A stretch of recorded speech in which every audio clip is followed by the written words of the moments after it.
दोस्तों, इस कहानी का शीर्षक है कबाड़ी वाला, जो कि भूतिया कहानी है। दोस्तों, अगर आप कमजोर दिल वाले हैं तो इस वीडियो को और इस कहानी को बिल्कुल मत सुनना दोस्तों।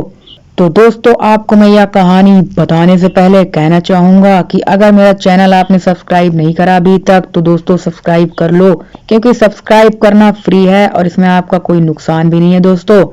तो चलिए दोस्तों, बढ़ते हैं कहानी की तरफ। दोस्तों, यह कहानी एक ऐसे कबाड़ी वाले के बारे में है जो गांव-गांव घूमकर कबाड़ी का सामान लिया करता था। और एक दिन उसके साथ कुछ एक ऐसा हादसा होता है जिसके बारे में आज आपको इस कहानी में पता चलने वाला है दोस्तों। उस शख्स का नाम था हरिया और उम्र होगी यही कुछ 28 से 30 साल। बात भी लगभग आज से 35 से 40 साल पुरानी होगी दोस्तों। हरिया कबाड़ी का काम करता था और उसके परिवार में वो, उसकी बीवी लता और उसके 2 बच्चे थे। दुकान तो उसकी झोला ही थी, मतलब दुकान नहीं थी उसकी, केवल एक साइकिल थी जिस पर वह कबाड़ी का सामान लादे रहता था। वो तो केवल इस गांव से उस गांव जाकर पुराना सामान खरीदता था दोस्तों, और उस सामान को शहर जाकर बेच देता था, जिससे उसे कुछ पैसे मिल जाते थे और उसकी आजीविका चलती थी दोस्तों। वो समय ऐसा था कि जब ना तो बिजली की व्यवस्था थी और ना ही पक्के रास्तों की। इंसानों के द्वारा बनाई गई पगडंडियों से ही लोग आया जाया करते थे। हरिया भी उन्हीं रास्तों का इस्तेमाल करता था एक जगह से दूसरी जगह जाने में।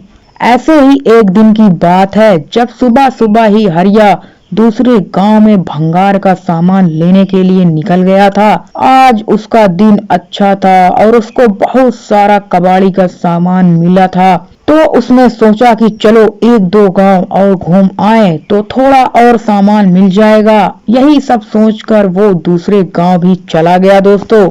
उसको वहां भी खूब सारा कबाड़े का सामान मिला और ऐसे करते करते उसे शाम हो गई थी। अब वो सोचने लगा कि अरे, आज तो समय का पता ही नहीं चला, मुझे घर पहुंचने में पक्का देर रात होने वाली है। अगर आज मैं यहाँ रुक जाता हूँ तो घर पर सब मेरी चिंता करेंगे, इसलिए मुझे जल्द से जल्द निकल जाना चाहिए। और यह सब सोचकर वो अपने घर की ओर निकल गया दोस्तों। वैसे वो अपने गांव से काफी दूर आ गया था और तकरीबन 3 से 4 घंटे उसके लगने वाले थे अपने गांव तक पहुंचने में। हे भगवान, आज काम के चक्कर में बहुत लेट हो गया हूँ। घर पर लता और बच्चे मेरी राह देख रहे होंगे। मुझे जल्द से जल्द घर पहुँचना चाहिए। उसके घर का रास्ता वैसे तो बहुत लंबा था, पर अगर वो जंगल वाले रास्ते से जाए तो वो जल्दी पहुँच जाएगा। यही सब सोचकर वो जंगल वाले रास्ते की ओर चला गया। रात के कुछ 10 बज रहे होंगे। उसे जंगल से थोड़ी दूरी पर लालटेन और आग की रोशनियां दिखाई दे रही थी, तो उसे थोड़ा सुकून मिल रहा था। पर थोड़ा आगे जाने के बाद उसे वो रोशनियां आना भी बंद हो गई दोस्तों। अब हरिया धीरे धीरे आगे बढ़ रहा था, पर उसके सामान की वजह से वो थोड़ा थक भी रहा था, तो वो थोड़ा आराम करता और फिर से चलने लगता। धीरे धीरे चलते चलते उसे उस जंगल में से अजीब सी आवाज आने लगी और उसको महसूस हो रहा था कि कोई तो है उस जंगल में। उसके अलावा जो इस तरह की आवाजें कर रहा था, उसको एक गंदी सी बदबू भी आने लगी थी दोस्तों। तो उसने सोचा कि शायद यह बदबू खराब पानी की होगी जो यहाँ जमा हुआ होगा, और यह अजीब सी आवाज शायद इन सामानों से आ रही होगी। थोड़ा आगे जाने पर उसने फिर से महसूस किया कि पेड़ों पर कोई तो है, शायद यह कोई पक्षी हो। पर फिर उसने देखा कि वो जो कोई भी था वो एक पेड़ से कूदकर दूसरे पेड़ पर जा रहा था, और थोड़ी सी चांद की रोशनी में उसने देखा कि वो एक बड़े बालों वाली एक बूढ़ी औरत थी जो इधर से उधर कूद रही थी। यह देखकर हरिया डर गया, क्योंकि किसी भी बूढ़ी औरत का ऐसे एक पेड़ से दूसरे पेड़ पर कूदना बिल्कुल भी आम बात नहीं थी। हो ना हो यह एक चुड़ैल है, और यह सोचकर हरिया के पसीने छूटने लगे। पर हरिया ने अपने डर पर काबू पाया और उसने सोचा कि तेज तेज गाड़ी चलाता हूँ और जल्दी से यहाँ से निकलता हूँ ताकि इससे जान बच सके। वह तेजी से अपनी साइकिल चलाने लगा और बस इंतजार में था कि कब घर पहुंचे और उस डायन से छुटकारा मिले। अब उसे वो डायन दिखाई नहीं दे रही थी और ना ही किसी पेड़ के हिलने की आवाज आ रही थी। उसे लगा कि शायद वो सब उसका भ्रम होगा और वह काफी थक गया था दोस्तों, तो उसे ऐसा खाली एहसास हुआ होगा। अब उसे थोड़ा आराम हुआ, पर उसने एक बात पर गौर किया कि उसकी साइकिल पर जो पीछे भार लदा था वो काफी भारी हो गया था। अजीब बात थी कि ऐसा कैसे हो सकता था, मतलब शायद वह थक गया था तो उसे ऐसा लग रहा था। तो वह थोड़ा रुक गया और आराम करने का सोचने लग गया। वह आराम ही कर रहा था कि तभी उसने अपने पीछे किसी की सांसों की आवाज सुनी। ऐसा लग रहा था जैसे वहां उसके अलावा कोई और भी है। उसके पसीने आने लगे और उसने पीछे मुड़कर देखा, वहां पर कोई भी नहीं था।